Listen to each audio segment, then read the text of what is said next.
The rain was a relentless drumbeat against Liam's studio window, a fitting soundtrack to the hum of his equipment.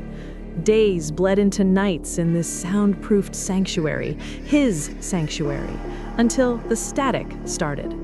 It wasn't the usual hiss of an open channel or a faulty cable. This was different.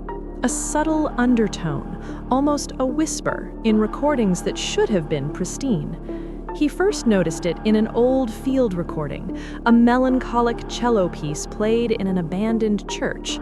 He'd meticulously cleaned the audio, removing every hiss and crackle, but a faint, almost imperceptible shk remained, like dry leaves rustling on a forgotten tape. He dismissed it as an artifact, a residue of the aging medium. But then it appeared in a new recording, a pristine, digitally captured vocal track, a clear, crisp female voice singing an old lullaby, and beneath it, just barely audible, that same dry, papery shk. Liam's brow furrowed. He isolated the frequency, amplified it. It wasn't uniform. It shifted, pulsed, almost breathed. His days became a quest. He ran every piece of audio he owned through sophisticated filters, searching, and he found it. In old radio broadcasts, in the background of forgotten interviews, in the silent moments between tracks on classic albums. It was everywhere once you knew what to listen for. It was the sound of something observing. Sleep became a luxury. The static began to seep into his waking life.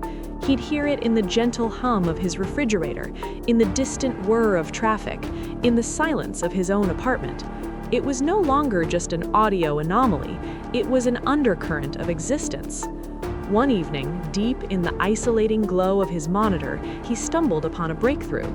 He was processing a recording of pure silence, a test tone from a high-end microphone. He pushed the gain, compressed the signal, desperate to amplify anything, even the void. And there it was. Not the dry rustle, but a faint, elongated tone, almost like a sigh. And then, woven within it, a series of clicks, a pattern. He spent hours, days trying to decipher the clicks. Morse code? Binary? He even tried converting them to musical notes. Nothing. But the longer he listened, the more he felt an intelligence behind them. They weren't random. They were deliberate.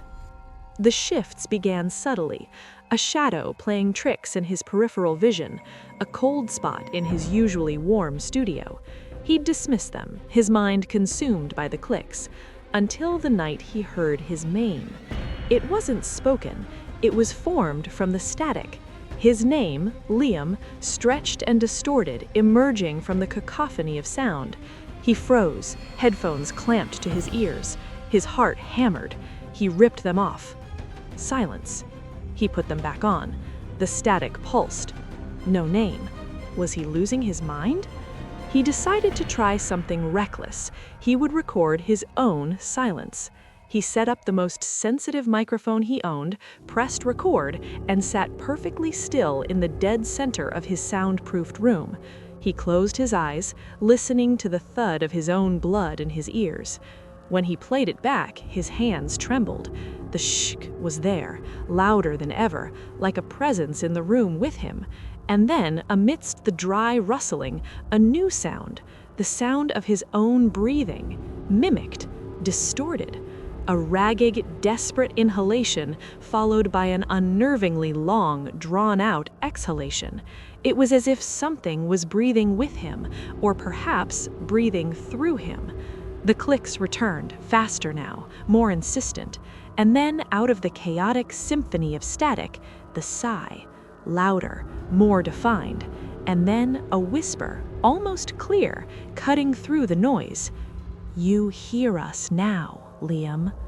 He tore off the headphones, stumbling backward, overturning his chair. The studio was dark, save for the glow of his monitor. The air was thick, heavy. He scrambled for the light switch, his fingers fumbling. When the fluorescent lights flickered on, casting a harsh, sterile glow, he saw it. On his monitor, where the waveform of his recorded silence should have been, a jagged, almost skeletal pattern pulsed.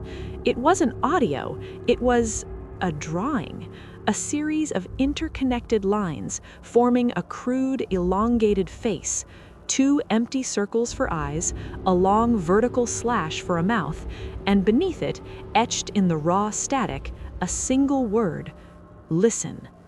Liam backed away, his breath catching in his throat. The studio was silent now, a deceptive, unnerving silence. But he knew it wasn't empty.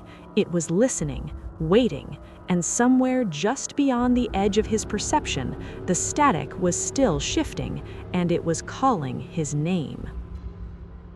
The story ends here, but the fear remains. If you want to survive the night, hit that subscribe button. And remember, don't look under your bed tonight.